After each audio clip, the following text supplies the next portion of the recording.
KG 50 টাকা kilo. 1 KG দাও তো। ওকে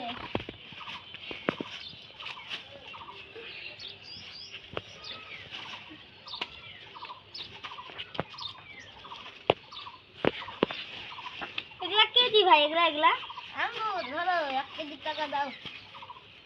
এগুলা দাও 1 কেজি। কটা 20 টাকা মুঠা। দাও 1 মুঠা।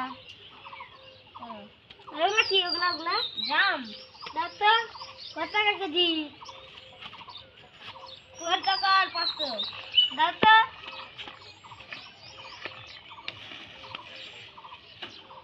ধরো হয়ে গেছে।